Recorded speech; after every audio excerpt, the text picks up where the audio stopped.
counsels to the advancement of thy glory, the good of thy church, and the safety, honor, and welfare of our people. All this we ask in the name of Jesus Christ, our most blessed Lord and Savior. Amen. Amen. May the grace of our Lord Jesus Christ and the fellowship of the Holy Ghost be with us all now and forevermore. Amen. Amen.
The Honourable the Senate is now in session.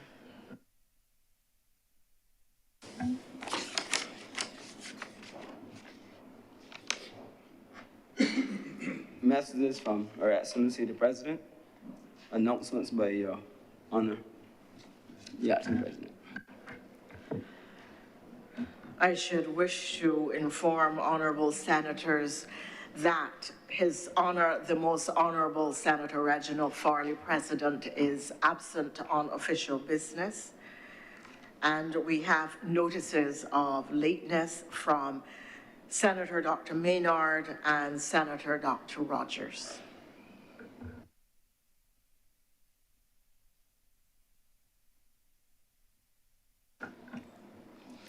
Minutes. Madam Deputy President, I beg to move that the minutes of the meeting held on Friday, 8th November 2024 and Friday, 22nd of November 2024 be now confirmed.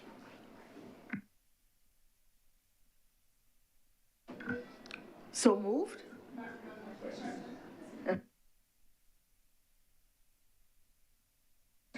Okay, sorry. Cheers.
The question is that the minutes of the meetings held on Friday, 8th November 2024 and Friday, 22nd of November be now confirmed. All honourable senators in favour, please say aye. Those against, please say no. Madam Deputy President, if I may, first of all, have permission to remain seated. Permission granted. Thank you, ma'am. Ma'am, I just have a minor amendment for the minutes of Friday, November 8th. On page 3, the second line says, Madam Deputy Speaker spoke. I assume that it should be Madam Deputy President. And so I'm asking for that change to be made so that we could accurately reflect the reality of the situation for now.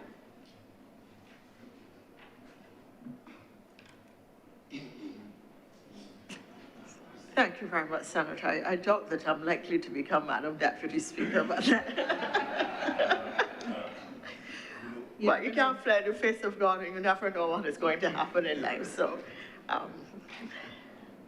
the question is that the minutes of Friday, November 22nd be confirmed, and the minutes of Friday, November 8th be confirmed as amended. All honourable senators in favour, please say aye. Aye. And those against, please say no. The ayes have it.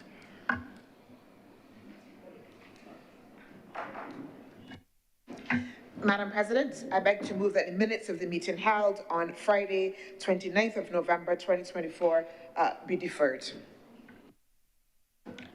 The question is that the minutes of the meeting held on Friday, November 29th, 2024, be now deferred. Will all honourable senators in favour please say aye? Those against, please say no. The ayes have it.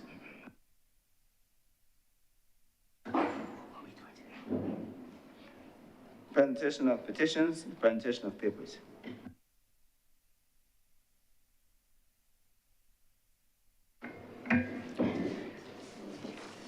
Madam President, I am commanded to lay the following documents.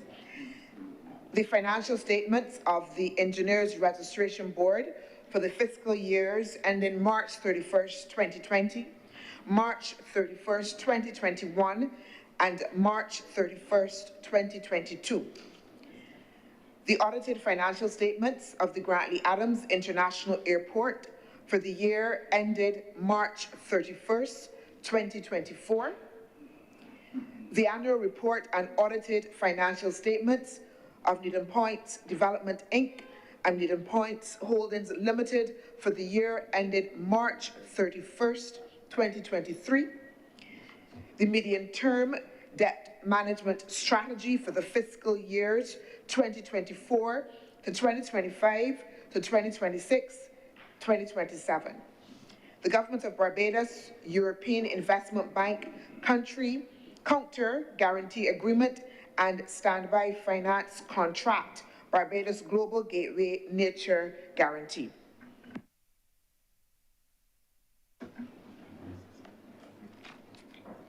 Reports from select committees, questions to ministers, requests for leave to move the adjournment of the Senate on matters of urgent public importance, statements by ministers or parliamentary secretaries, personal explanations, motions relating to the business or citizens of the Senate and moved by minister.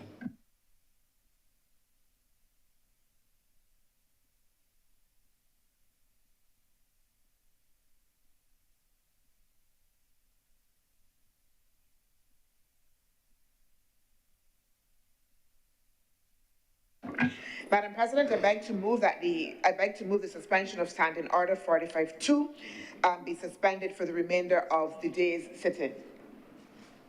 Question is that Standing Order 45-2 be now suspended for the rest of today's sitting. Will all honourable senators in favour please say aye? Aye. Those against, please say no. The ayes have it.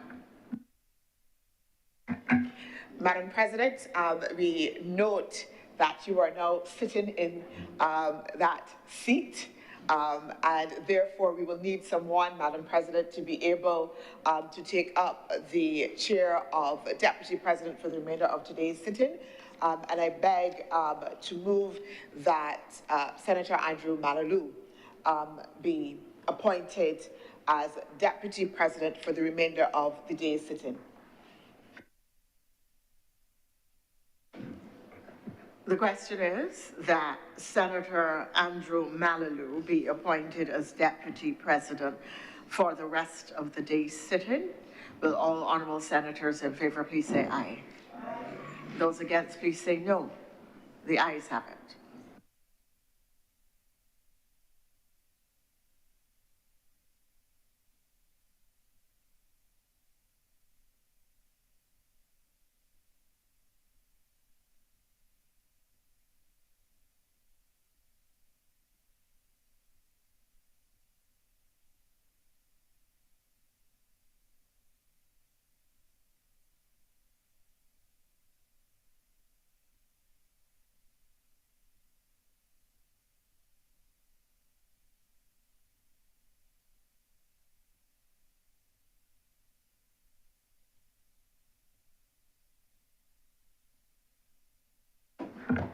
The other side, sorry.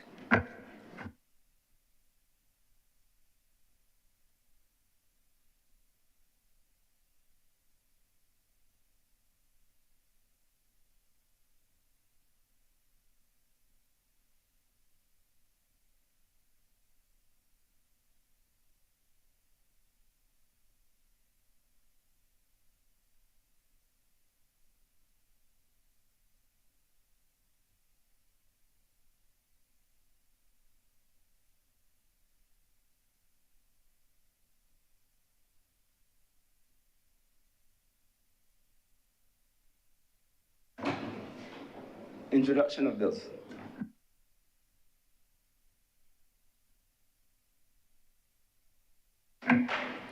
Madam President, I like to give notice of the resolution that of the Barbados Fiscal Framework 2024 to 2025 to 2026 to 2027 and 2025 to 2026 to 2027 to 2028 be debated in Parliament, and that any recommendations made in respect of this fiscal framework be considered by the Cabinet. Madam President, I beg to move the first reading of the Maritime and Underwater Heritage Bill 2024 and the first reading of the Tourism Development Amendment Bill 2024.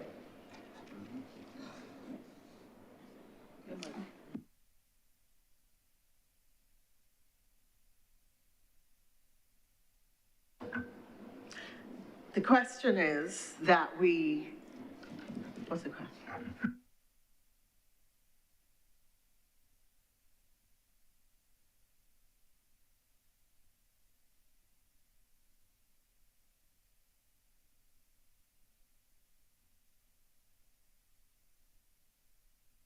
The question is that the aforementioned bills be now read a first time. All honourable senators in favour, please say aye. Those against, please say no. The ayes have it. Public business. Public business is now the order of the day.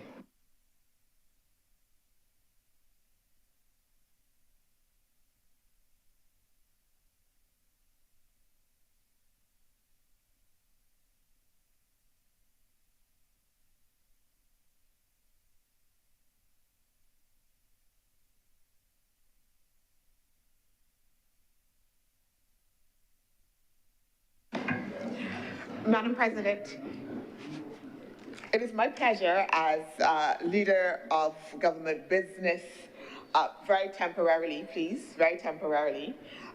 to congratulate you, Madam President, on your ascension to this position, sitting in this chair.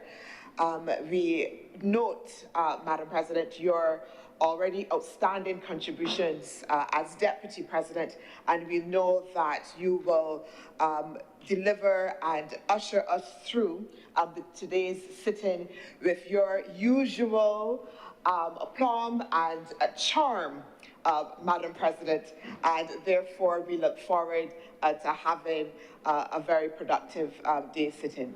Congratulations to you, Madam President.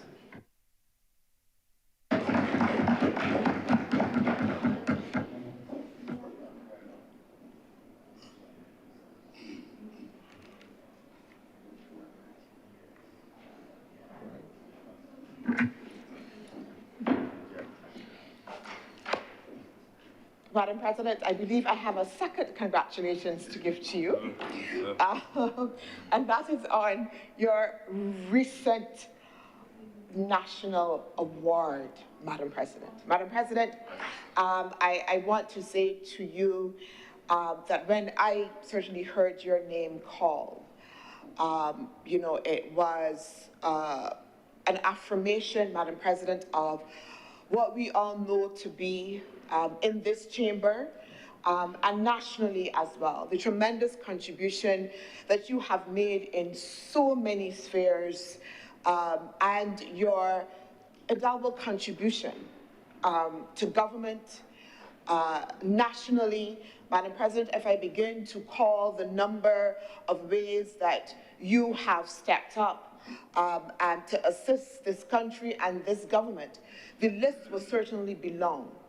Your sterling work within the United Nations, your work currently as I'm always is plenipotentiary, your work and your leadership for the Prime Minister now as it relates to the Sustainable Development Goals for vulnerable countries as Barbados and the Prime Minister has taken up chairmanship of the V20. We know that you have been appointed as Sherpa for that, your long years of service within the United Nations.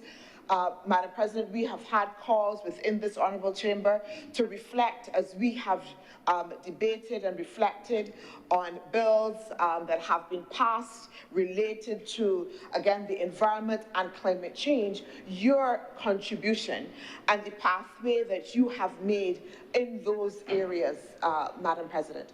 And I think that I would speak for all of the honourable senators in here to say that your award was well deserved for your long service, your outstanding service that is well recognized and one that has left a footprint that I want to say to you that you can be proud of. One that certainly, as a senator coming in myself, that I look upon and reflect upon your style, your mentorship, in so many areas and in so many ways, Madam President, that I want to say to you the most warmest, sincerest and heartfelt congratulations to you, Madam President. Madam President, I am not very good at all of the adjoining, so I'm going to have to beg now to just make sure that I do all of the salutations correctly.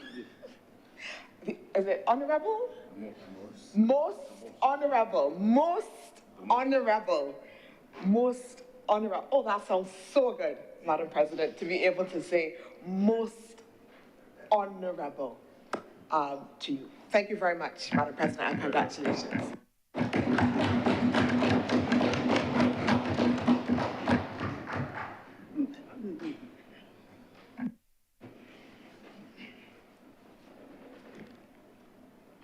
The chair recognizes Senator Warren.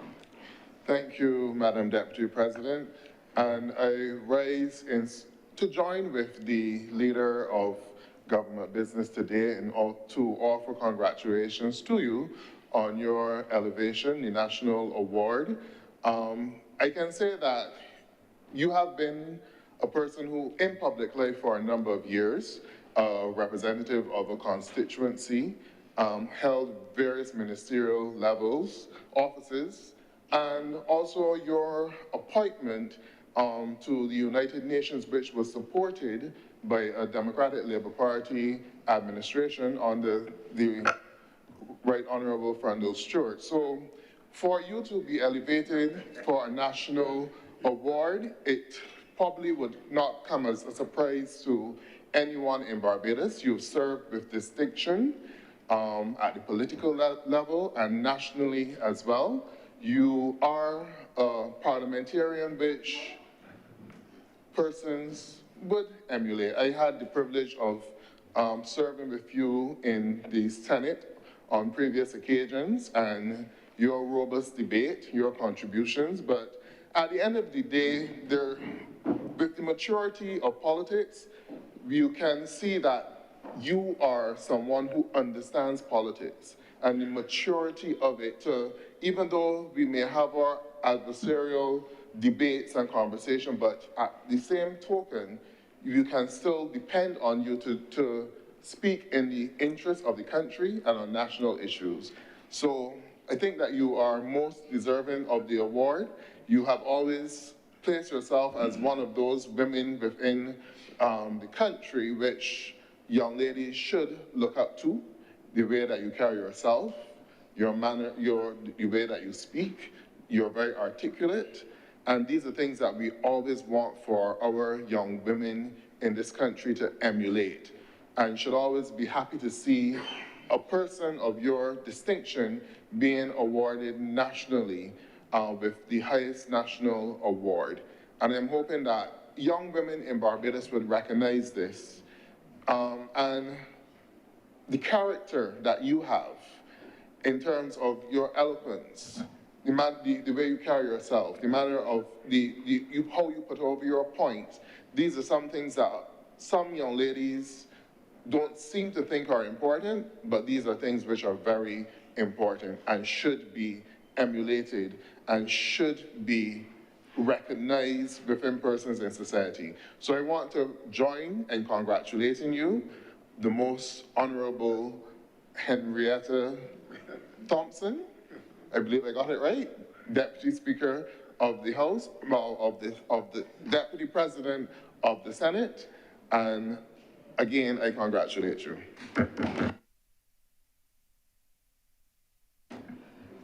Madam Deputy President, if I may join in these messages of congratulations to you. It is with, am I on? I am particularly pleased for you, ma'am, having been around you for a long time, and for the country to see it fit to bestow you with Barbados' highest national honor, the Order of Freedom, makes sense, in my opinion. Your distinguished career stretches far and wide. We've heard Senator Monroe Knight, we've heard Senator Walters speak of your contribution, and I see throughout the coverage of your elevation that you are being referred to as an international public servant. It doesn't get any bigger than that. It doesn't encapsulate your service any better than that. To be recognized as an international public servant shows the commitment, the level of service, and the class that goes with a Queen's College girl, because I had to go there. I went there, Madam Deputy President. Your contribution to the political landscape stretches from 1994 to 2008, where you represented a constituency in St. James South, I believe it was. Your work as Minister of Health, your United Nations service, your special advisor service to the President of the General Assembly from 2013 to 14, and your senior advisor position on sustainable energy from 2014 to 2015. And then in 2018, as you know, you were appointed permanent representative to the United Nations. Now, you know this, but I wish it to go on record. People must understand the scope of your service. And of course, in recent times, you were honored for your contribution to the Parliamentary Reform Commission, where you were, as I understand it, quite active in ensuring that the needs of Parliament and the improvement to Parliament was verbalized. Whether it was taken on board is another thing, but your service in that regard was also stellar. So that those who know ought not to have been surprised. Those who went to Queen's College are impressed, but not surprised. We're thrilled. We are thrilled. I'm gonna clap for that. I'm gonna clap for that, myself, as a former Queen's College student. It is a pleasure to be able to speak on this matter, ma'am. I would get up and I would bow if I could, but consider, ma'am, that I have bowed before you as one of our most honorable citizens of Barbados. Heartiest congratulations. May God continue to bless you in everything that you do, both personally and on behalf of Barbados. I'm obliged to you, ma'am.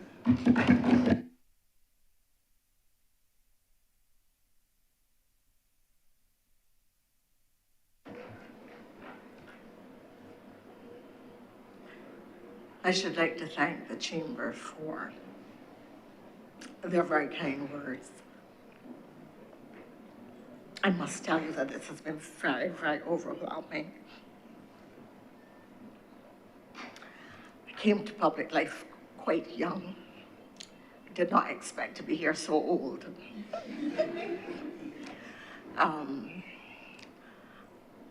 There have been many, many ups and many, many downs inside and outside my party at the national level. But the outpouring of support that I have felt from Barbadians of all walks of life has taken me entirely by surprise.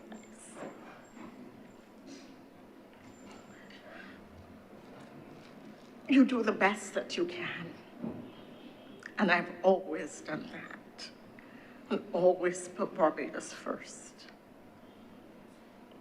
even when it has been represented otherwise.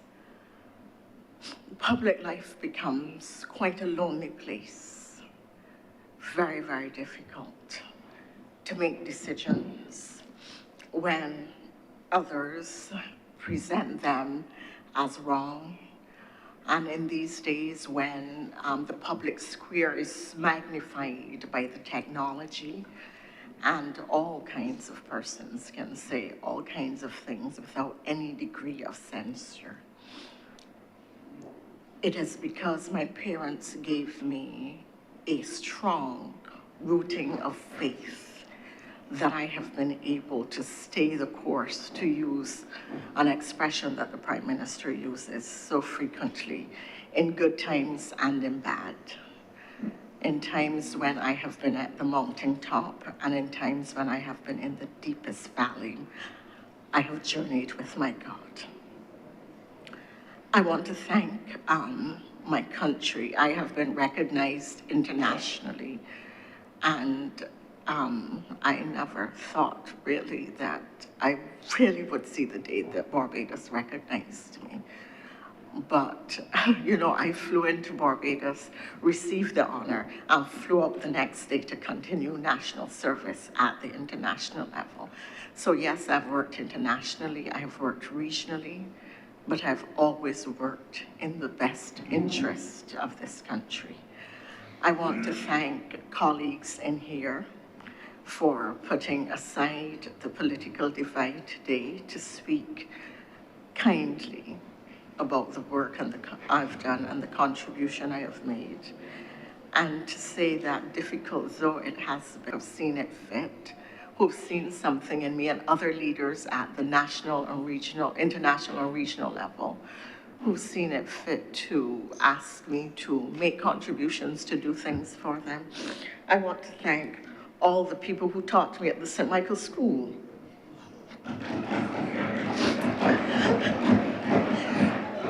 I was until fifth form, and then at Queen's College, where I did my A-levels. And I want to close on 2 points. One, by thanking the people of St. James South, without whom I would never have come to national prominence, because it was a difficult constituency, which at the time that I won it had never been won historically by the Barbados Labour Party. So without those people in St. James South thinking that I had something to offer them and to offer the country, and sticking with me over 3 terms, for that I remain perpetually grateful, because that became the platform for regional and international service. I want to thank those close people who are friends, who have helped to keep me grounded over the years. And that is so necessary in public life, where people are saying, yes, minister, yes, please, don't mind the idiot. You know, it is really very important to have somebody who will say to you, no, Liz, no, I don't think so. That's not what the public wants. Perhaps you want to reflect again. And I want to thank my family. And I know that many of you will understand this, those who have been candidates, those who aspire to be candidates, those who have been the children of candidates, that when you are in public life, your family serves with you. And when you are loved, they are treated kindly. And when the tide turns, believe me, it turns on your family as well. So they triumph and they suffer. And I want to thank my family for standing with me, for holding me up, for praying with me, for encouraging me, and for giving me unconditional love over the years that has allowed me, I think, to be a typical Bajan, born in ordinary circumstances, from ordinary parents, and I bless God for my mother and father, and who came to high office because Barbados shaped who I am. So thank you so very much. The truth is, I have been working constantly since November 30th. It was a week after my 63rd birthday, and I am planning to take the next few days to just pause and absorb this, because it was not something that I truly expected. And I'm sorry to be so emotional. And this is a rare moment, believe me. And I'm sorry to have taken so long, but truthfully, it is overwhelming for me, honestly. May God bless you all, and may God always bless Barbados.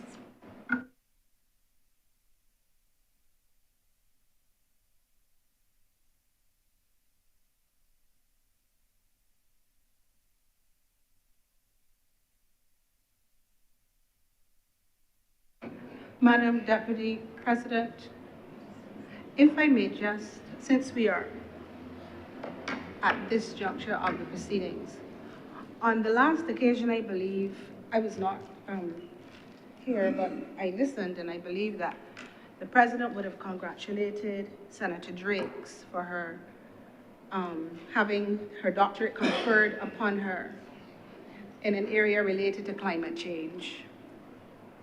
You know, that very few people understand, but she does.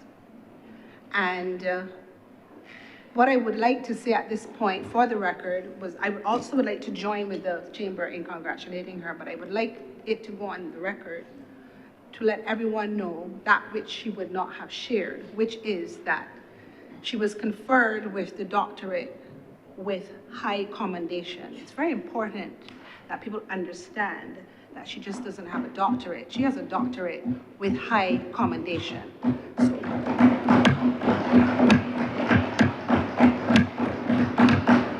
And the chamber would not have been made aware unless I said it, because she was not going to say it, because she is humble. I'm obliged to you, Madam Deputy President. I join in congratulating you, Senator Dr. Drakes, because I was not here on the last occasion, but nobody in here would be surprised that you got a high commendation, because we see the fine mind at work. applied in many interesting ways during the course of debate. So sincere congratulations. May God open a path before you in ways that you would not even have anticipated.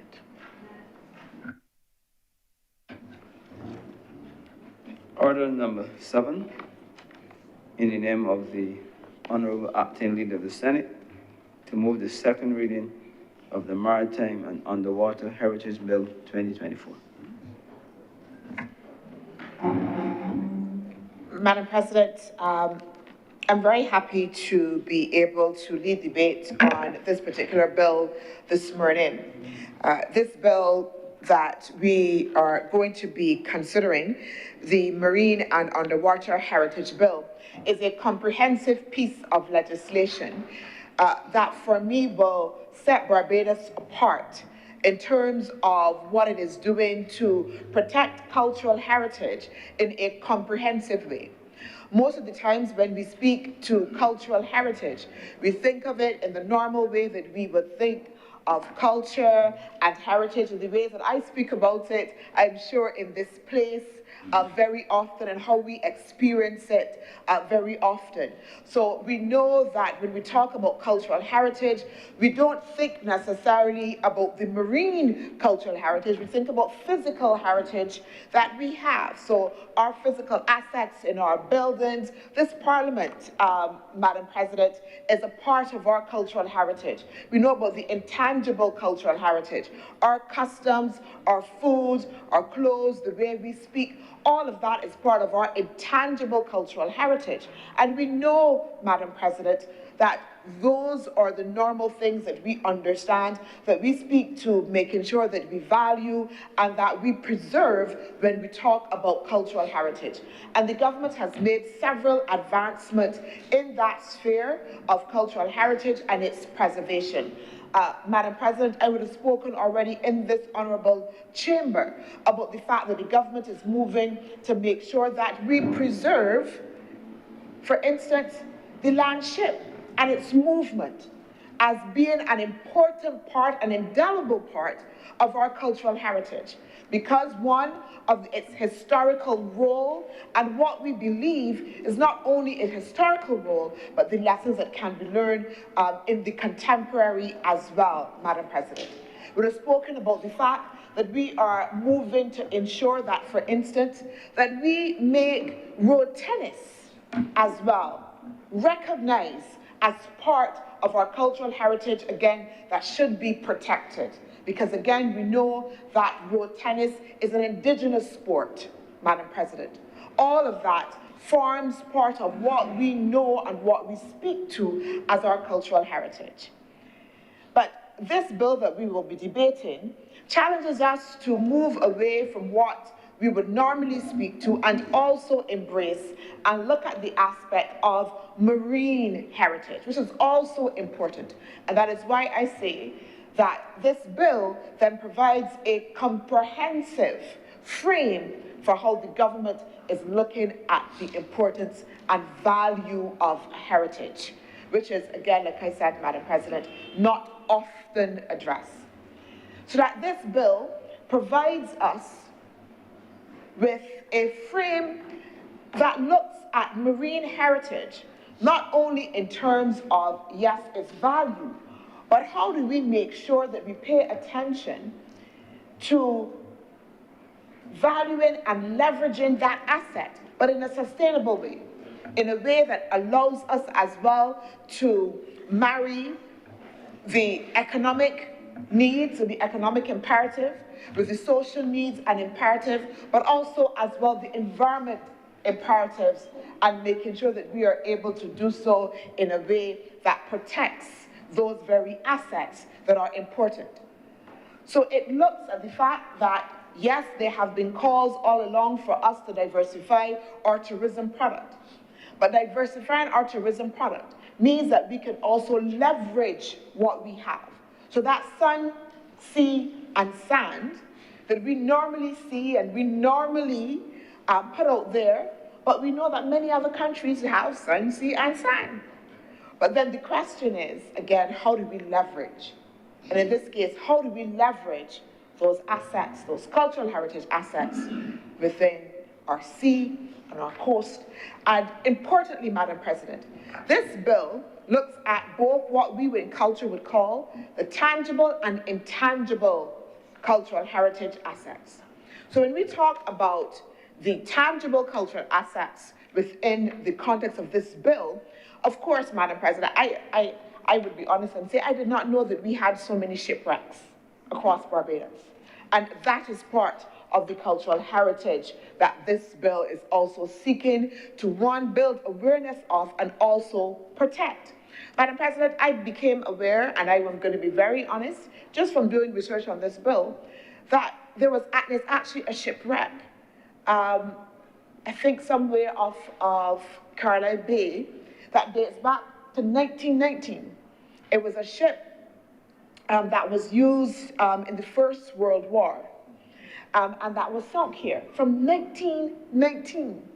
And then, Madam President, and I tell the truth, I didn't remember it. I think there's one of the that's called the Bajan Queen. I don't know if everybody remembers the Bajan Queen party boat. Madam President seems to be having some memories of the Bajan Queen party boat, exactly off Carlisle Bay, which we sunk again as a treasure. I think it was in 2022. 2022 or 2002, earlier, Madam President. So we have a number of shipwrecks, and that counts as part of the tangible marine heritage that we have.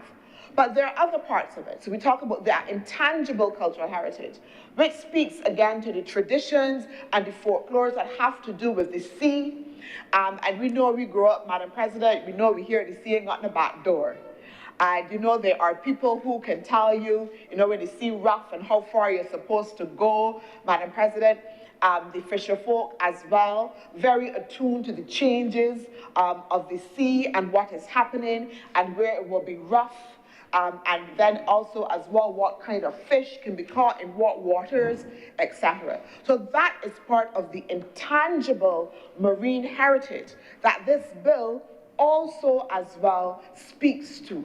So not only recognizing just the tangible assets as well, but also that intangible cultural heritage, that intangible marine cultural heritage. But importantly, Madam President, if we look at the bill, if you look at section 9.1, when it talks about sustainable tourism principles, again, that challenge that we have as we talk about that transition that we need to be able to make, and we talk about the green and blue economy, we know that there are challenges. Because if we want, again, to, as some people would say, exploit those resources, what does that mean when we talk about that and how we treat to those? How do we exploit resources in a way that will make sure that communities and people are able still to benefit and that it doesn't have ecological damage as well?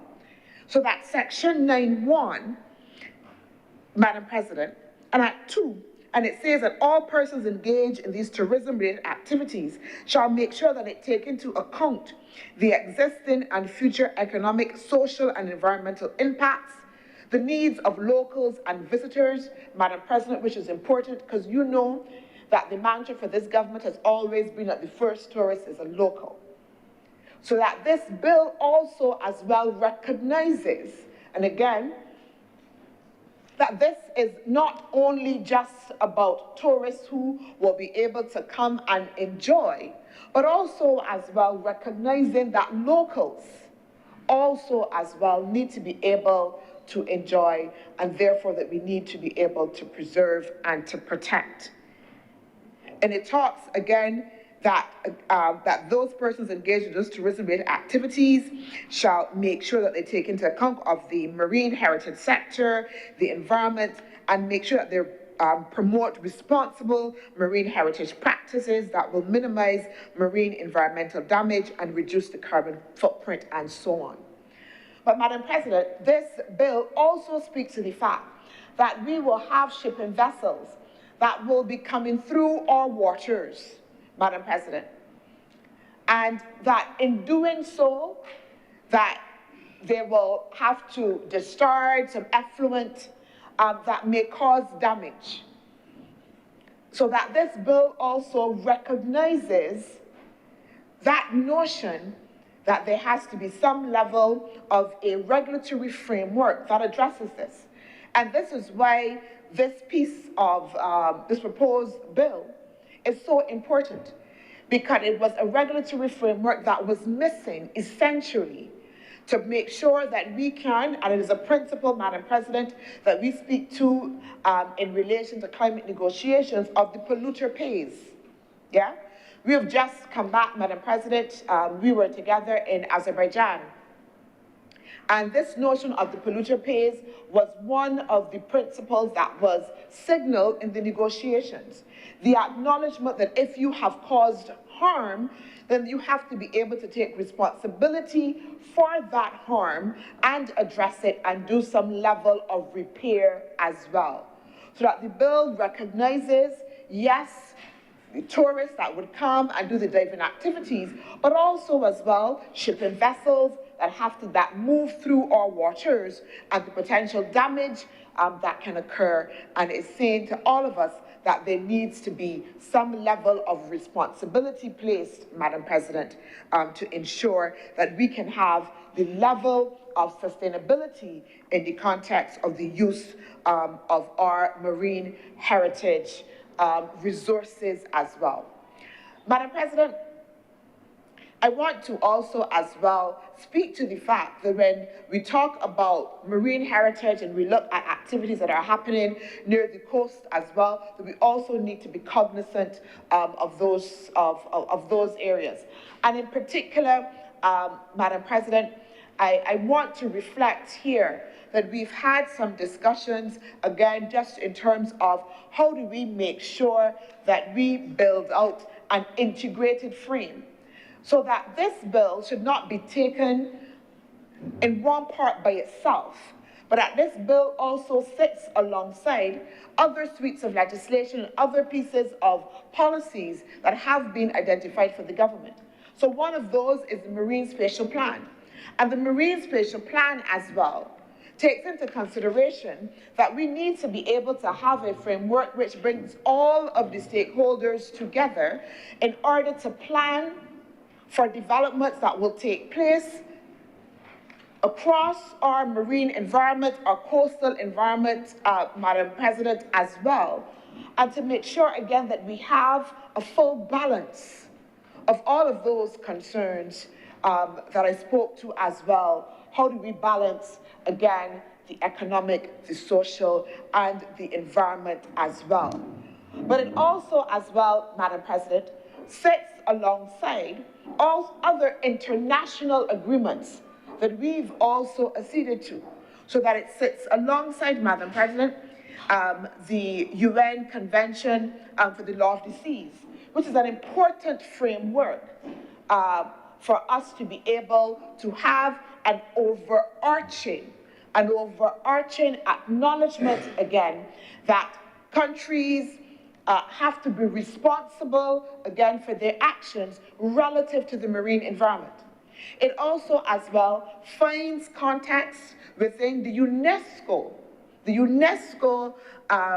Convention as well for underwater heritage, again, which Barbados also as well acceded to in 2001 and we ratified in 2008. So this concern is not a new one, it is a recognized one, but this piece of legislation now provides a comprehensive frame for us to make sure that we have the necessary protection.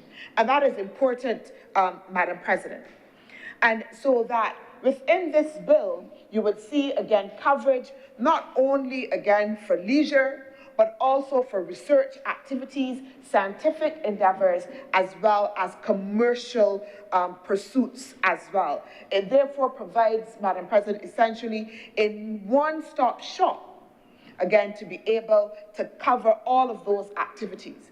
But when we look at the bill, you would note that one of the things that the bill does is also recognizes that the protection of the marine environment does not necessarily only fit within the confines of the Ministry of Tourism, but also as well, it speaks to a number of other players. So you would see references in the bill, Madam President, to even the Barbados Museum as well. You will find reference as well, Madam President, even to the Customs Department, because again, the bill speaks to the fact that the Customs Department has a role in making sure that it protects and establishes a regime that it can monitor the exportation of those marine cultural heritage assets that people would want to take. And again, Madam President, because we don't value them, and if we do not have legislation that speaks to protecting them, we may lose them and not even be aware. So that when people and tourists are sometimes having in their bag pieces of coral that they shouldn't break off, Madam President, but they want to take home, as part of something from Barbados, this regime now says to Customs and others, you have to be on the lookout for that, Madam President. But it also speaks not only to the exportation, but because we can't just protect ourselves, but the fact that we also need to be able to be part of a family, a global family that recognizes the value of this issue, but also as well ask Customs to make sure that it is mindful of the importation of those assets as well.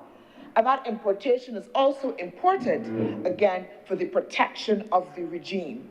So again, recognizing that this legislation will cover a number of entities that need to be able to work together to make sure that we have the comprehensive regime that is necessary as well.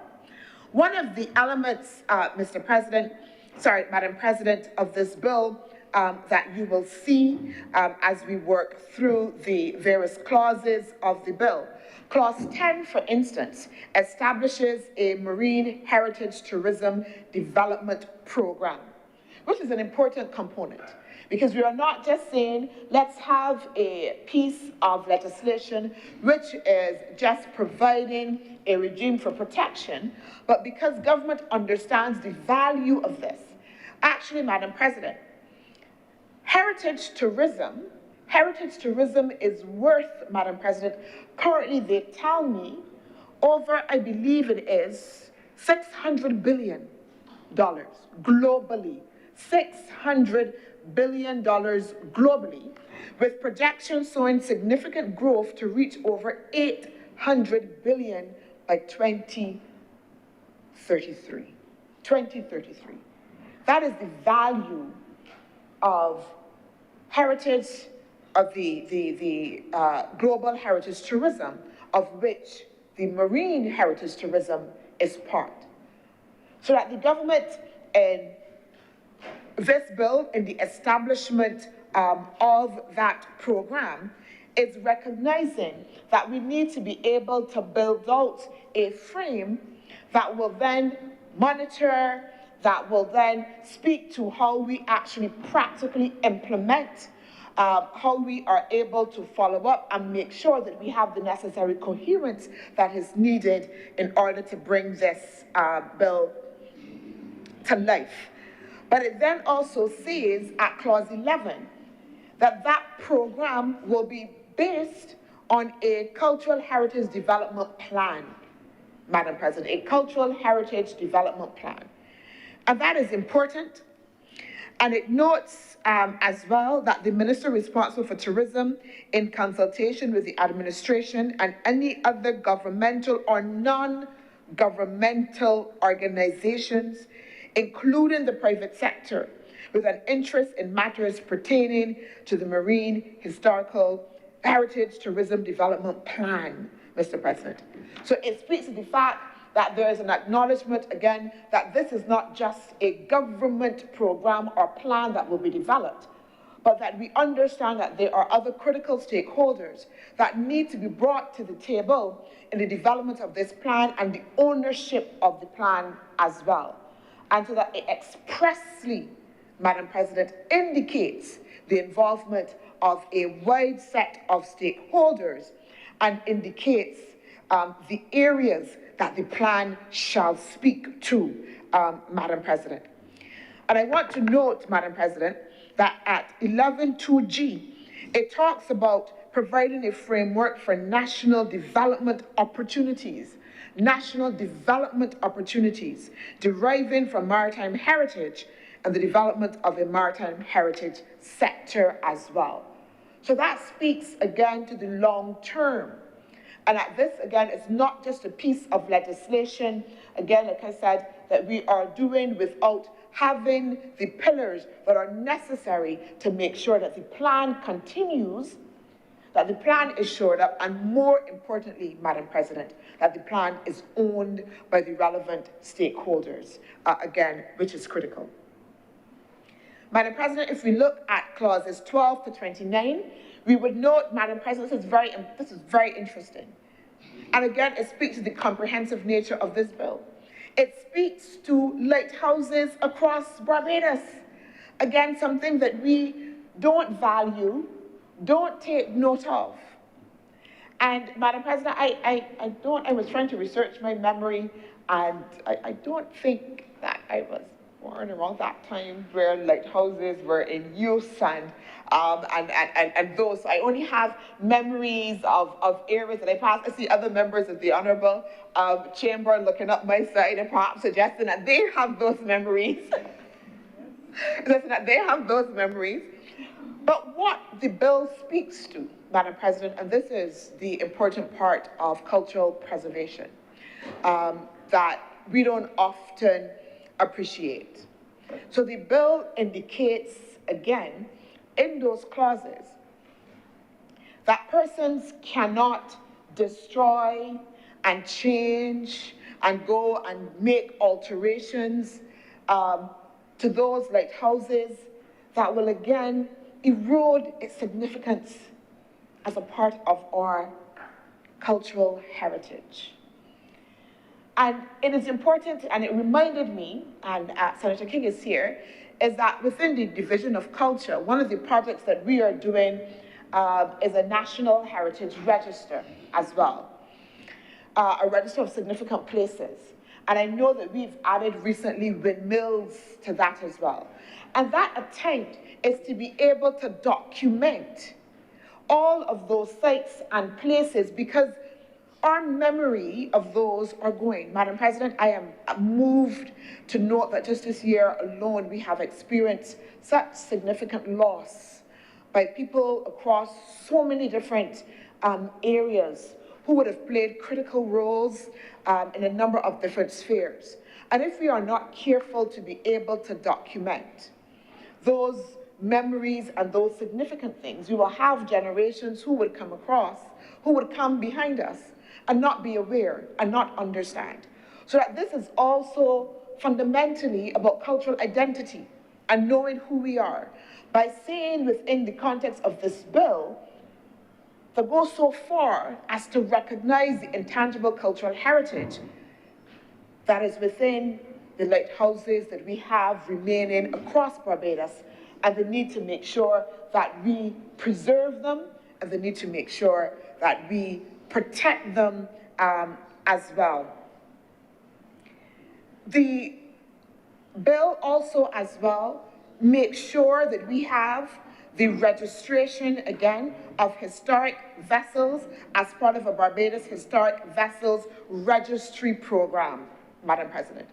So that those like me that can't remember or don't recall, again, all of those shipwrecks and that we've had across the island that would not have a recollection, again, of those historic vessels that may also be passing through, that we now would have an established registry that would allow us, Madam President, to be able to do so and manage, again, under the Barbados Maritime Transport Administration in consultation with the Barbados Museum and Historical Society. And I spoke to it before, Madam President, but if we look at clauses 30 to 69, and that speaks again to the intangible cultural heritage aspect, which again is important. And it speaks to the recognition that there is marine-specific traditional knowledge and traditional cultural expressions associated with the sea and the maritime natural heritage in the form of marine genetic resources as well, and the importance of fishing communities, Madam President, which is critical as well. Because very often, and we have this, Madam President, again, within the larger cultural sphere. I was at a meeting just yesterday, again, talking to cultural practitioners, and the notion that the basket weavers that we have, the people that are involved in pottery, Madam President, we don't find a signal place for them because they're a little bit unseen, even though they are an important part, again, of that cultural tapestry. And we see the fishing communities, only, yes, as the fisher folk, which are important to go out, but there is a complete ecosystem that exists within fishing communities, that this bill recognizes that we need to be able to give value to those voices and those traditions that happen. And I'm happy to say, again, under the Division of Culture, again, one of the things that we've been talking about is how do we resuscitate that tradition of making the fishing nets, Madam President, and doing training, again, so that that also is not a lost art, Madam President. Again, within the bill, it asks the Tourism Ministry to make sure that it promotes the protection and sustainable utilization of maritime heritage assets, Madam President. It ensures, it asks as well that we have, as I said, make sure that we have social recognition of those coastal communities and for their participation in research or development activities, again, which is important. Madam President, I've come, as most of you would know, from the NGO community. And very often one of the things that would happen when people are coming in to do research activities is that they would come and, they would do interviews and focus groups, very often with the knowledge bearers. Very often, the value of their research and whatever else comes out of their research is not passed on. So they come in, they take, but it is not passed on. So there's a recognition that we need to make sure that we have the level of participation and interaction and engagement by those communities, and not in an instrumental way, but also as well in a very real way as well. The bill, Madam President, also as well, as I said before, as it finds its place within the United Nations Convention of the Law of the Seas, which provides at Article 33 and Article 303, provides measures to protect against the unlawful removal and trafficking in objects of archaeological and historical nature found at sea. The unlawful removal and trafficking. And I saw that, Madam President, again, did a little bit of research. Again, because we are accustomed to, when we talk about trafficking, whether that is people, we know in some jurisdictions, again, there are animals, husks and skins that are trafficked. But have we ever thought about, again, the value of our marine underwater heritage? It could be so valued that people don't just want to take it and put it in their suitcases as a memory of Barbados, but that now it becomes something that is transactional, sold on a market, and therefore can potentially become endangered, Madam President. And so this legislation takes all of that into consideration in its comprehensiveness as well. It looks at the state responsibilities to make sure that we do everything that is possible for us to be able, again, to make sure that the aspects of this bill that need strong implementation are done so It actually has, Madam President, Section 200 that speaks specifically to the state responsibilities, that make sure that we conduct according to specific standards, as well, that all of the specific standards that relate to the area and the ocean mineral activities adheres to the requirements and standards established by general principles of international law.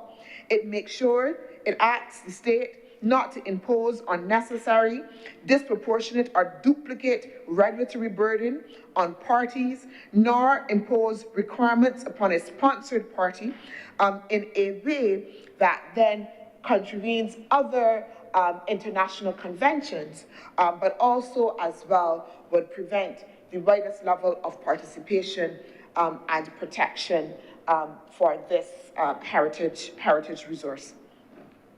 So, Madam President, again, I believe that this bill is comprehensive, that this bill provides a sufficient basis for the government and essentially for the nation to make sure that we can protect what has traditionally been an undervalued heritage resource, a resource that we have not prioritized or thought about. This bill brings attention to it and creates the framework that it sits alongside what we are already doing under the broad ambit of culture and heritage, and recognizes the synergies that need to be made to make sure, again, that as a country, we understand the holistic frame that is culture and heritage, so that when we speak to it now, we understand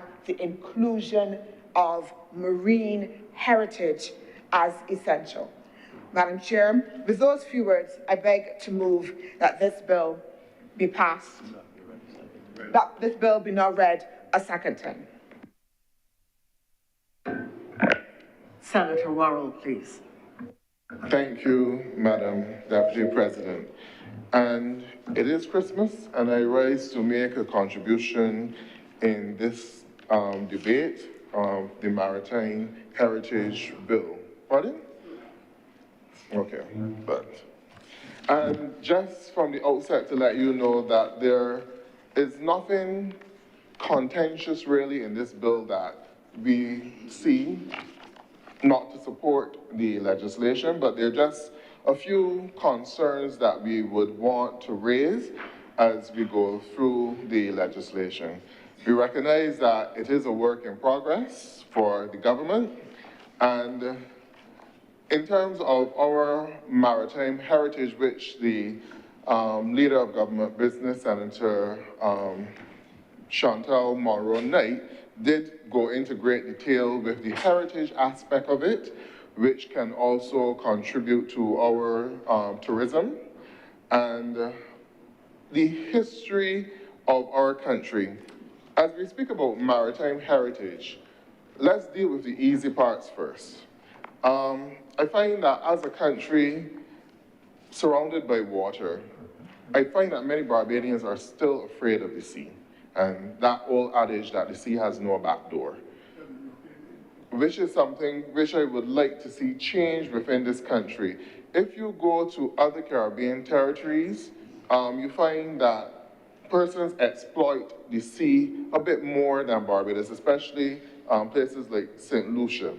Outside of our fishing communities, we don't really have many Barbadians who get into marine life. In terms of owning a boat and just using it for pleasure for Barbadians and not necessarily pleasure for tourists.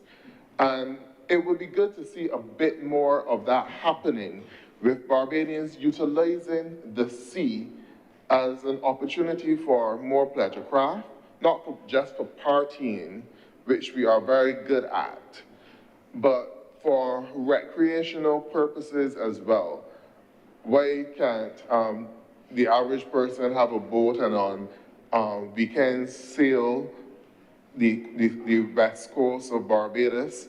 You have the Round the Island Regatta, which happens on Arrow Barrow Day, and persons would actually come out to watch the boat sailing around Barbados. I would really like to see more young people in Barbados being actively involved in that aspect of life and utilize the marine space which we have. Now, the bit unsexy part of it is fishing, because we seem to think that fishing is not important, but it really is. And to some extent, it is, some people view fishermen as not necessarily of the same status, but you do earn a good living from fishing in any jurisdiction.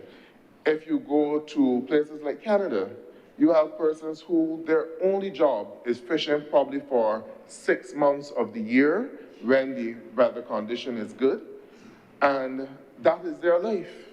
And they earn a substantial amount of money from it that, for the other 6 months of the year, they're able to take care of themselves.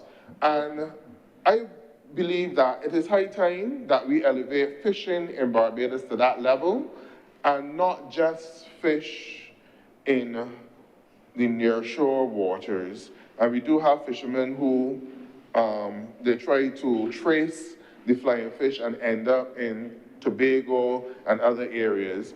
But as we all know from the sustainability loan, we have an exclusive marine environment which extends out to the east coast of the island, which is not necessarily heavily utilized by our fishermen, because to some extent the vessels which they use would not necessarily permit you to go to that level in terms of, you have the longliners which go for probably 3 to 6 weeks at a time if they're able to.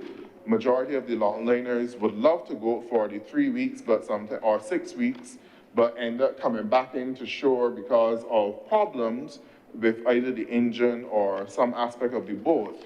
And then the accommodation as well too for the young fishermen who are on those longliners is not very appealing to most persons, because obviously when you're out there for that period of time, you don't have access to the communication technology in terms of being able to go on the internet, use WhatsApp and stay in contact with your family. Now with technology, some boats can be outfitted with the Starlink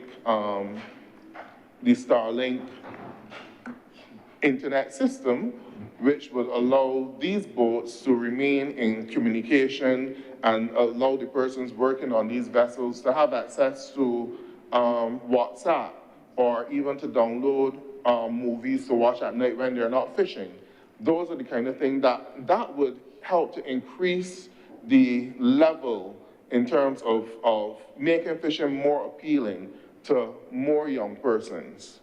Because not everybody is built to be away from your family for 3 weeks and not have access to the modern communication which you're accustomed to at home. And you can then see our fishing boats being developed to the level of trawlers, where they can go out and stay out for a longer period of time, having the processing done on the boats as well, so that when they come back into land, the fish is ready for the market or ready for export. And we do have quite a bit of our longliners who do fish and export the majority of the tuna which they catch outside of Barbados, and it does contribute to the foreign exchange earned by the country. And I would like to see the day when fishing is again at that level. It would have happened years ago, back in the 80s and the 90s, where fishing was so important that it was one of the indicators mentioned when the governor of the central bank at the time gave their economic review. I know to some extent that we in Barbados have not capitalized on the markets available with fishing as some of our regional neighbors, such as St. Lucia, to some extent, in terms of being able to export fish to the EU market through neighboring Martinique and Guadeloupe.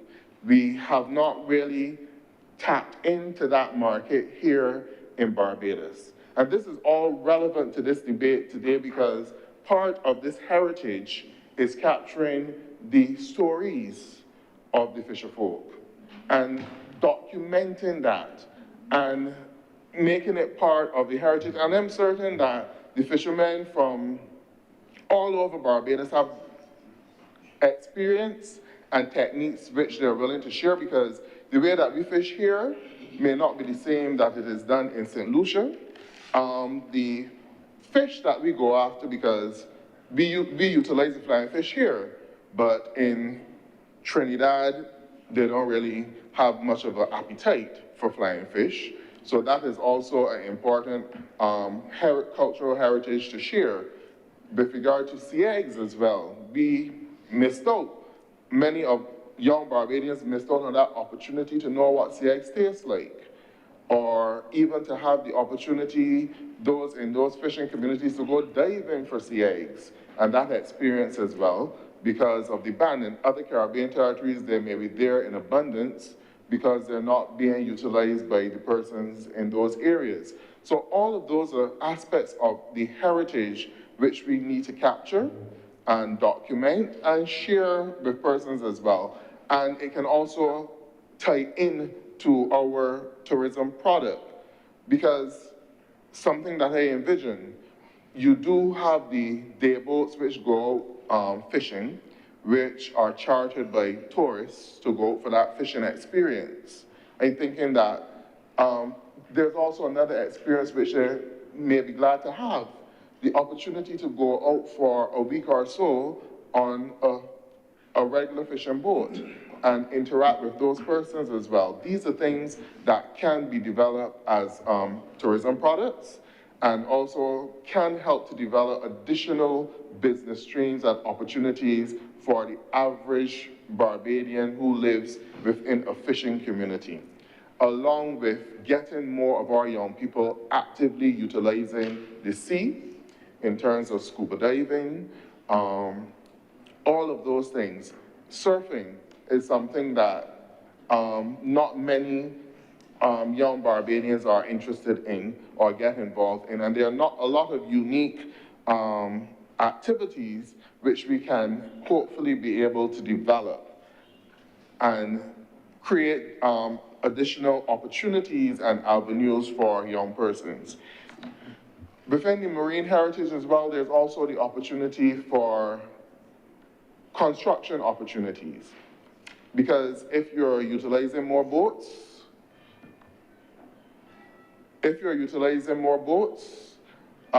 you would need persons who are able to build those boats, who are able to repair those boats as well. So there are new job opportunities. I know that there is the Marine College in Jamaica. How many of our Barbadians actually go into, see that as an avenue in which they can go into the Marine College, or actually learn how to pilot a boat other than a pleasure craft? That is something that we should also be looking to as well. Within the UK, something that you will see persons converting barges into homes. We are a densely populated island with a wonderful marine space. Maybe that may be a possibility too, in terms of utilizing boat homes. Obviously, you would have to find security for those boats in during the hurricane season, but it is done for the yachts and other vessels, so it can also be done if it is looked at as a way of possible housing for some persons as well.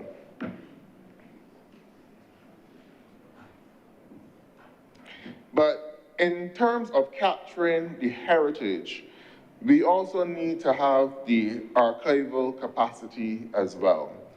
And I'm hoping that the minister could provide us with a bit of an update to the status of the situation at the archives in Barbados when the minister wraps up this debate. Could give us an update of the status of the archives. You know that we had the fire there a couple months ago, and many Barbadians saw it as a tragic loss. And it will be good to know the extent to the loss and what is being done to protect the information which is still there. And also what is being done as well to make sure that you capture all of this information that through this legislation you are now seeking to make part of our national heritage, marine heritage. How do you plan to go about it? Again, it provides training opportunities for young people and possible job opportunities as well in terms of being able to capture that information. We never got to hear the full extent of the damage, the details of the damage, and to some extent, some Barbadians think that the archive is closed because of the fire. So whether or not it is still in operation and it is still available for persons to go there to do their research, it will be good to hear an update on that, and also what measures have been put in place to prevent, well, for security of the area and the important cultural heritage artifacts which are there as well. Now, going on into this debate, I am asking the question if this legislation is somehow tied to the Debt for Nature resolution which was done.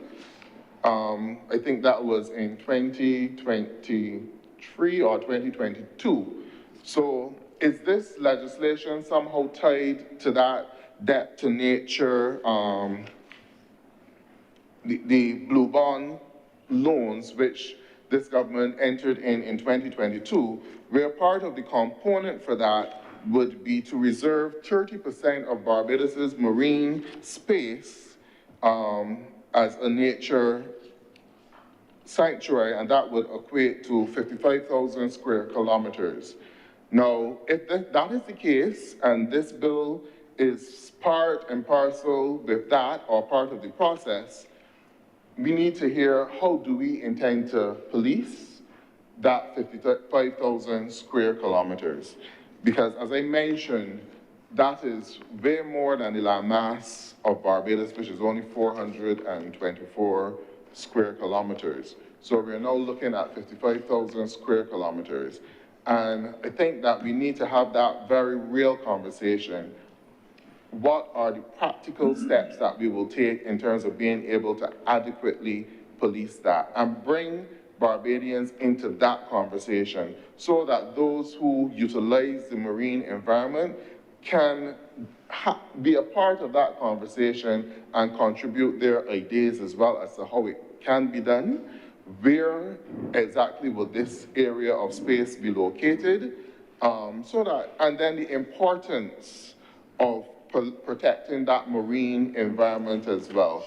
What are some of the things that would cause damage to that marine environment? In terms of pollution, what are we doing to minimize the pollution on the West Coast?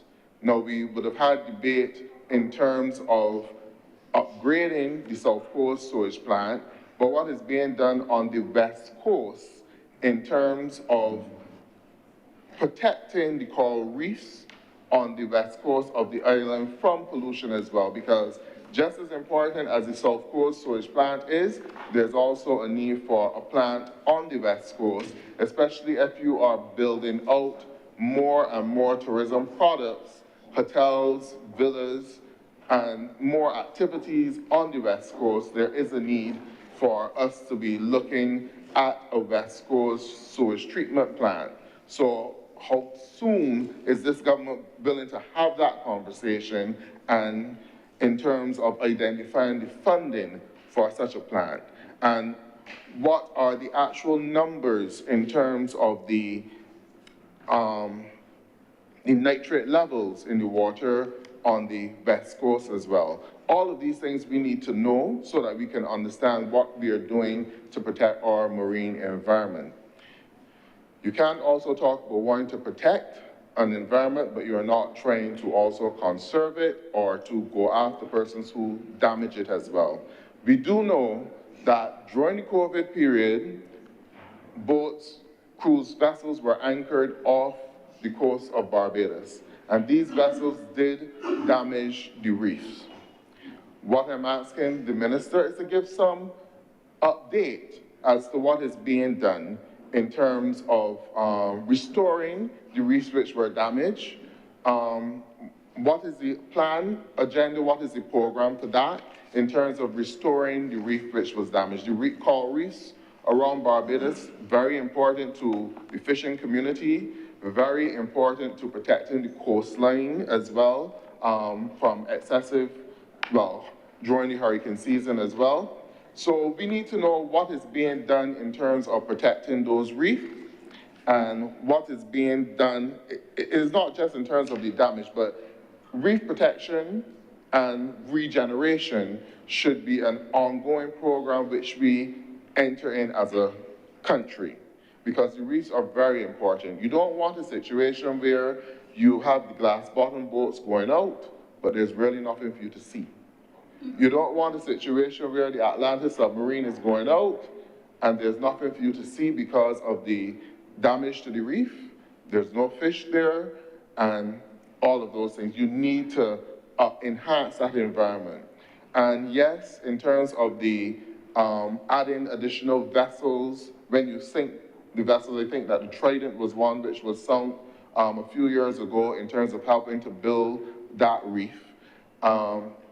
Yes, we can do things like that, but there also need to be other activities being done to enhance and show up our marine space, because it's not only important to tourism, it's also important to fishing as well. We can also add the question too of invasive species, where you had the lionfish, which is an invasive species which would kill off quite a number of our, the fish in our nearshore water. You know, I know that there has been a campaign where divers go out, capture those fish, and also utilize them in restaurants as well. But we must recognize that with climate change, you would have species which are not common to our area coming in and invading our territory. And we must be prepared for that. All of that is also part of the conservation effort and developing the ability to actually police these areas as well. Now, the bill also focuses on marine biotechnology. And this is indeed an area which is poised for additional exploration and can also prove to have some economic benefit for the country as well. I do know that at the University of the West Indies, some of the lecturers or the professors in the natural science department have done some research in terms of utilizing various marine species and examining for the chemical properties to see if there is any medicinal value in the chemical properties of either plant, coral, and other environments. So this is an area that is poised for additional exploration and something which the country should, because they always say that we don't have much natural resources, but we just have to be, the ones that we do have, we have to exploit them to the fullest potential. And that is an area that we should be driving additional research in to identify those areas for biotechnology as well.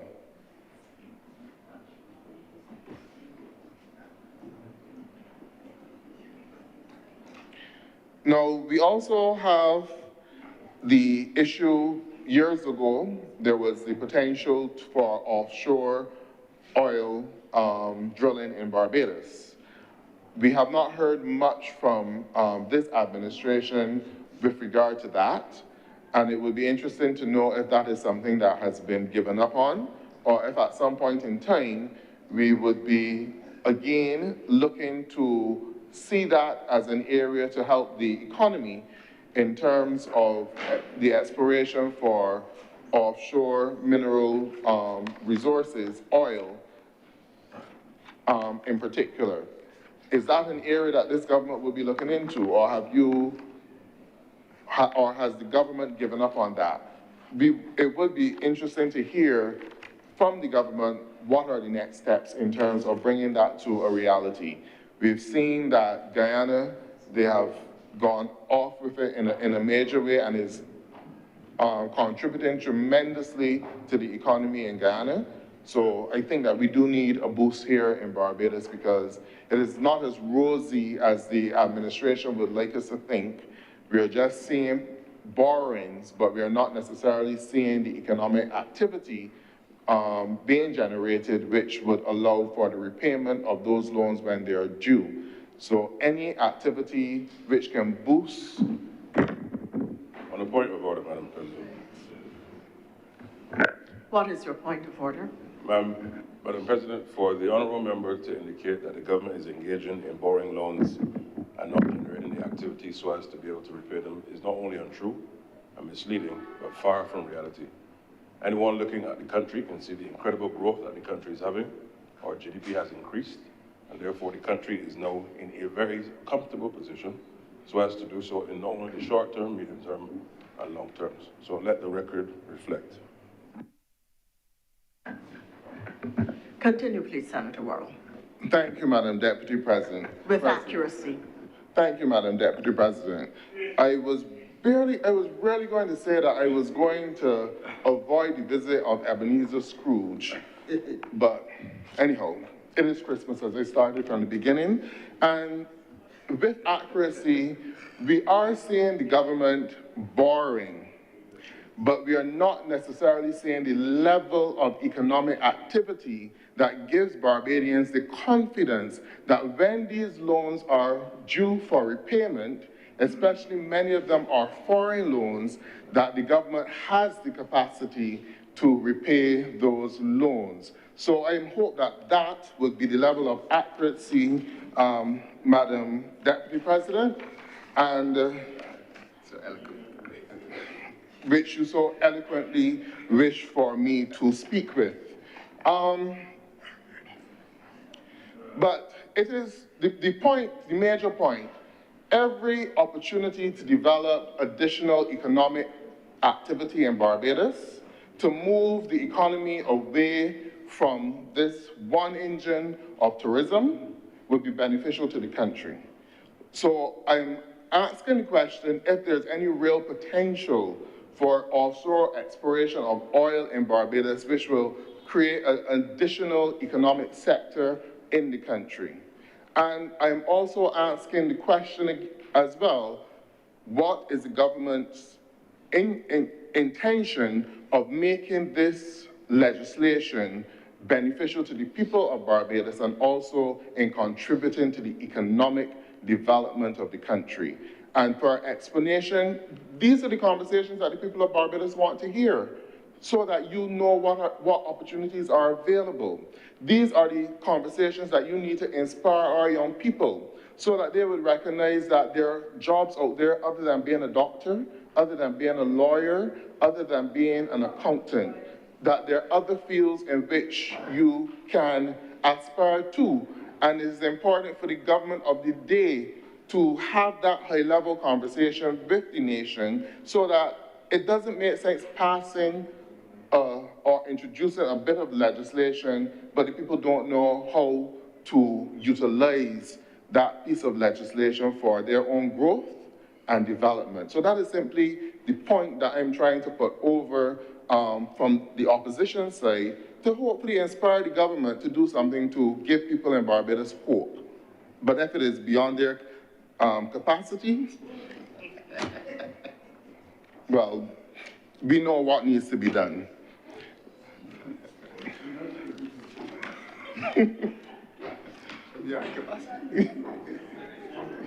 But that is the level of debate which Barbadians are interested in hearing, knowing that legislation is being passed and then being told how they can utilize that legislation to make a difference in their lives and how that legislation will make a difference in the country. There's tremendous potential in this, but unless it is unlocked, And unless people know how to utilize it, it will just be another piece of legislation on our books, which is not being utilized, which is not being properly implemented. The question about how do you intend to police 55,000 square kilometers of ocean space is a very important question, because it is part of the terms of a loan which you entered into, and it is due by 2030. This is 2024, heading quickly to 2025. So you have really another 5 years.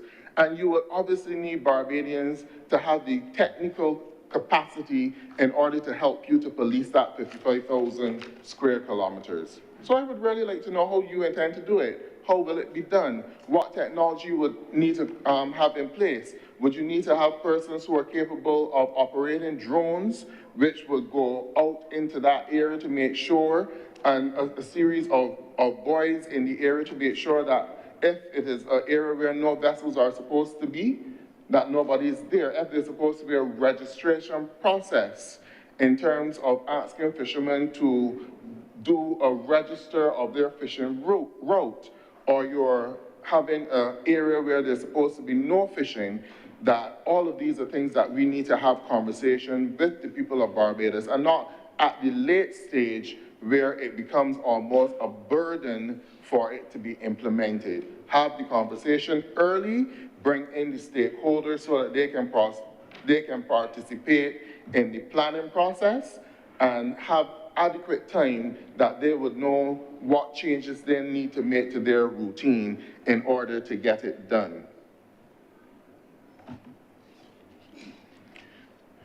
Now, with regard to fishing and the same 55,000 square kilometers, is this legislation looking to restrict fishermen in terms of not being able to use nets in certain areas, and not being able to fish in certain zones as well?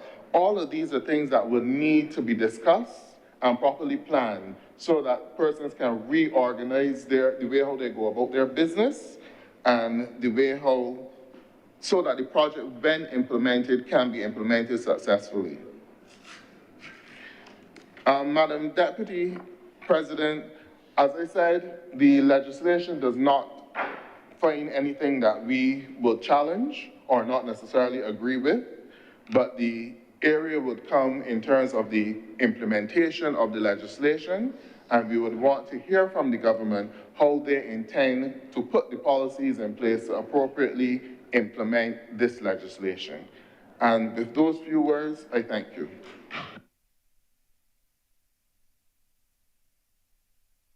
I thank you too, Senator. Other speakers, please?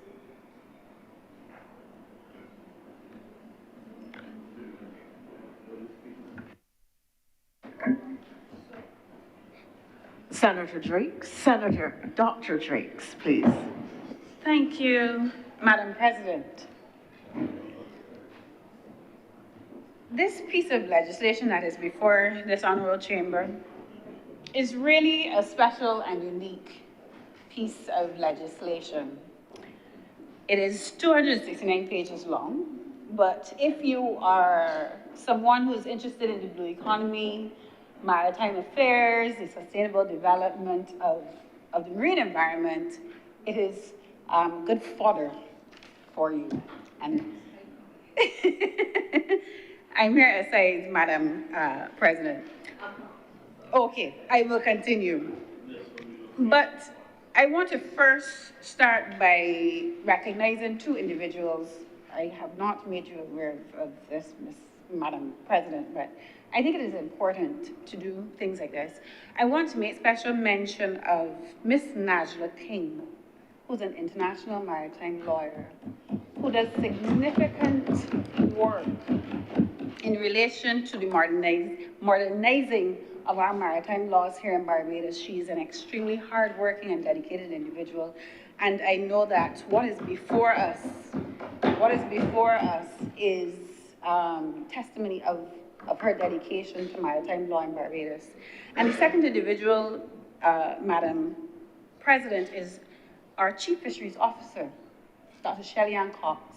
extremely bright and passionate individual who, if you've ever met her, she eats, sleeps, and breathes fisheries. So I want to commend those two individuals for their work so far in the attempt to modernizing our maritime laws. Madam President, the bill addresses, yes, tangible and intangible, but I want to focus this afternoon on the intangible aspects of cultural heritage as it relates to the marine space.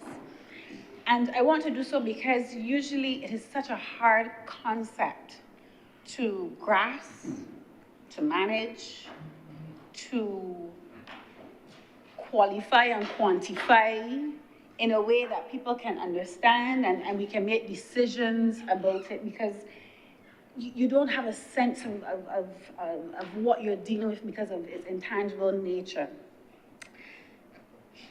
And in addition to that, it deals with underwater heritage. Dare I ask how many honorable members in this chamber have gone underwater in Barbados? I'm seeing two, literally, more than 20 feet below sea level. It seems like there's a minority in the chamber. So these unseen things, Madam President, are also somewhat aloof to the average Barbadians because they don't know, they don't see, they don't interact with it. And because we don't interact with it, there is a tendency sometimes for it to go under the radar, and we don't value it as we should, as was recognized by the leader of government business in her presentation. But I also want to note that when we talk about the intangibles and cultural heritage and marine cultural heritage, in relation to sustainability, even globally, culture is an afterthought. Culture is an afterthought. And many persons who study, practice in the area are starting to recognize that we are failing in our attempt to arrest and address the global climate crisis is because what we're trying to change is not technology. What we're trying to change is not even the economic system. It is not how we deal with environmental issues. But what we're actually trying to change, or what has to change for all of those other things to get the results that we want, is culture. It is the value system that people have with the environment. And that is one of the hardest things to do in the current context of what we know as the capitalist society that drives a lot of the value system that we operate day in and day out with. And that is just a fact. That is just a fact, Madam President. It is such an afterthought in the discussion around culture, is such an afterthought, particularly in the maritime space, that even in Sustainable Development Goal number 14, Life Below Water, there's no mention of ocean culture. There's absolutely no mention of ocean culture. The Pacific Islands have done tremendous work in putting culture and sustainability on the table as it relates to ocean preservation and regeneration. And I want to say I commend Barbados for bringing this bill to the chamber this afternoon, because it sends a signal that in the Caribbean, we are prepared to be the thought leaders in this area of maritime heritage, Madam President.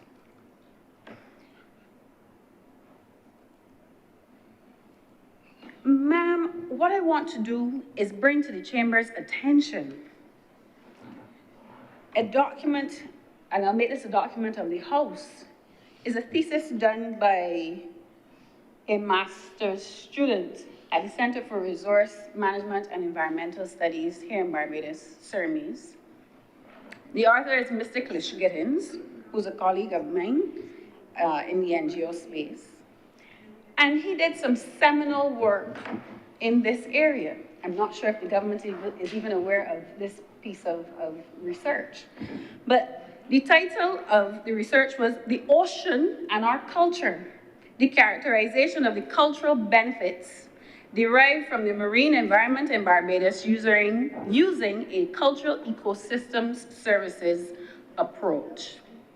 And lo and behold, in that thesis, it found that in the coastal communities of Sixmens, Bats Rock, and Silver Sands, the coastal environment was instrumental and foundational to the cultural identity of both individuals and communities in those spaces. That type of research is directly related to the legislation that we are discussing today. In that study, it states it is evident that there's a dynamic relationship that occurs between people and the natural environment, which produces cultural benefits. Identity in each case study being the 3 research sites, is a central cultural benefit that is enabled, reinforced, or altered based on the practices that people engage in those areas. So there's a recognition, even in the research community, that there is a harmony that needs to occur between what is happening culturally and what is happening at the community level, as well as the environmental and the ecological systems. For us to get to the point where we can comfortably say we are moving in a sustainable, or we are moving towards a sustainable path. But I want to ask a question given what I've laid out already. Based on this current legislation, how does it pair with the physical development plan?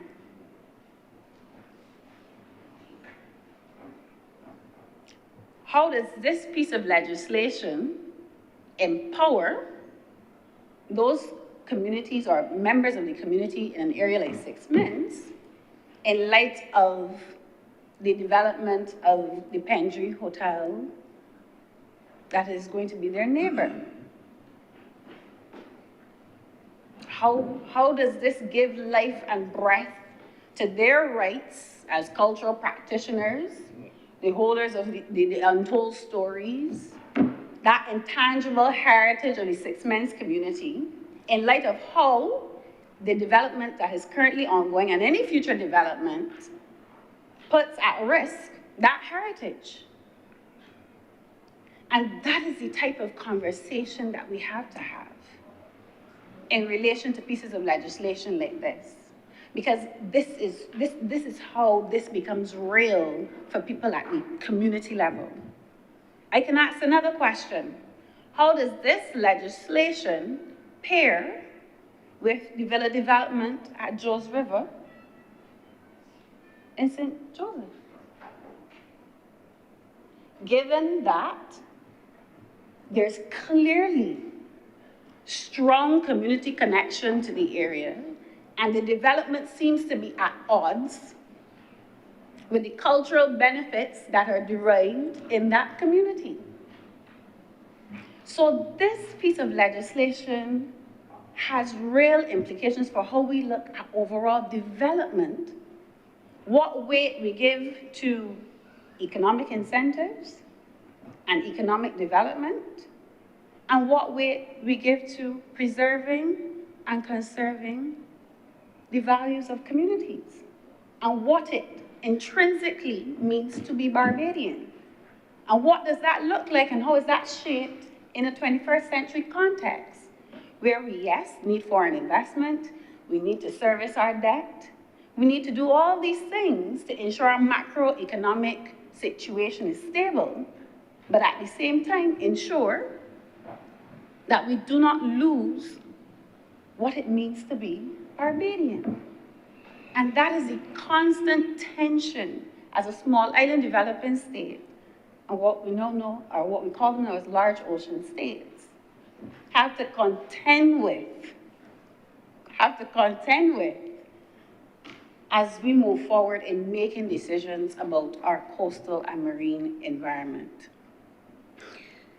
Madam Deputy President, Madam President, today, I want to also highlight,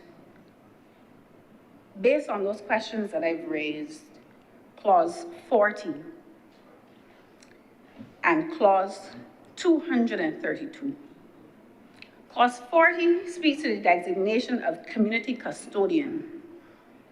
And the legislation reads, upon recommendation by the Chief Fisheries Officer, the minister responsible for coastal and marine affairs may, by order, designate a coastal community or fishing community as a community custodian. Clause 232, which is in Part 7, speaks to a citizens' impact and benefit sharing committee. So based on these two areas, I assume there is some recognition that in the governance framework, and I'm seeing nodding on the other side, in the governance framework, the need to have local community engagement in the decision-making about the development of our marine and coastal environment.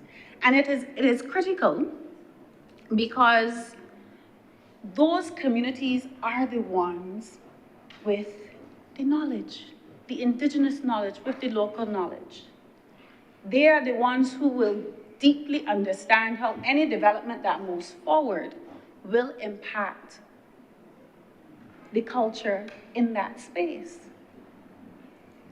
And what I will say and go even further with is that this Citizens Impact and Benefit Sharing Committee is not specified in terms of how members will be chosen, what type of decision-making power do they have, how are they integrated, for instance, into the PDP process, the physical development process and regulation. I think that needs to be addressed, fine-tuned, and articulated by the government, because having it in the legislation is a good start, but in order for those types of governance instruments at the local level to have teeth, we have to figure out the way by which we integrate them to give them legitimacy in the decision-making process. There have been calls about and I'm switching gears here. There have been calls as it relates to the damage that was done by the cruise ships during the pandemic to the coral reefs here in Barbados. That damage was just about the size of the Bridgetown area, the equivalent of it. I don't have the exact number, so I don't want to state right now the exact number. But the damage that was done was about the size of the Bridgetown area to the coral reefs. We come to this place to pass legislation so that it can be implemented and executed by the relevant agencies. There is legislation on the books that allows for compensation of the damage of reefs. However, I do not think to date that legislation has ever been used. I do not want to be a part of a legislature that passes laws for them to sit on shelves, for us to stand and pontificate about how lovely the legislation is. But then when it gets to the executing agencies, nothing is being done because what we will be doing is wasting time. Madam President, I am saying this afternoon that one, the damage that was done, obviously the restoration or recovery could never have been started in a significant way because we all know that coral takes thousands of years to reproduce. And secondly, the people of Barbados were never compensated for that damage. If we are saying we're doing debt for nature swaps, we are developing blue-green banks, we are establishing the marine spatial plan, we have to get serious about how we execute and implement ecological preservation and the penalties that go with anyone who commits an offense to our ecological assets. So, with those very short few words, Madam President, I commend this bill to the Chamber. It has my support. There are some other areas in here that I would ask some questions about later on in committee, and maybe I'll raise it now. The idea that any type of research done in a coastal community has to have the permit or be given a permit needs to be relooked. If a student at Barbados Community College goes into Skeets Bay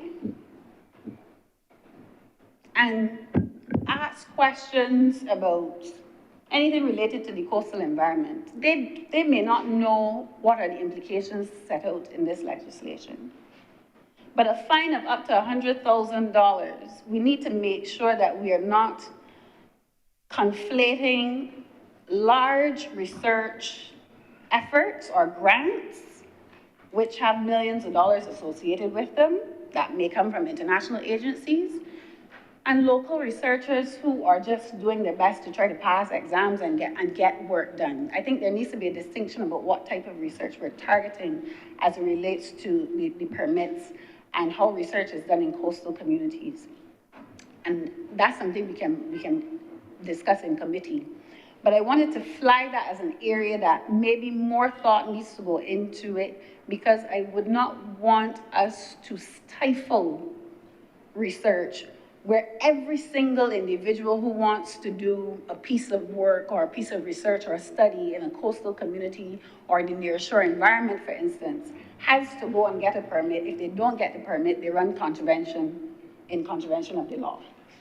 So that is an area I think we can have a further discussion about, but by and large, the piece of legislation that is before us, I think is commendable, and it really does start to bring to the fore how we deal with this tension of preserving community heritage, dealing with ecological integrity and preserving that as well, along with still achieving economic development. Madam President, I'm obliged to you.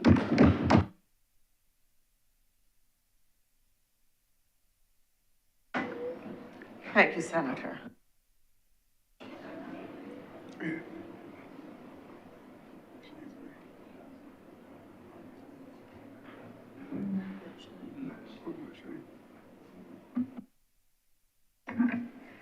Madam President, I beg that this sitting of the Chamber of the House of the Chamber be suspended until 3:45. 2:45. 2:45. I thought it was being overly generous. the substantive leader of the House would have my head.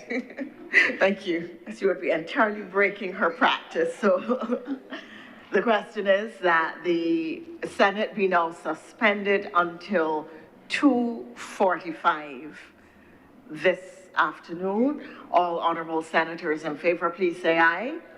Those against, would you please say no? The ayes have it. The Senate is now suspended until 2:45.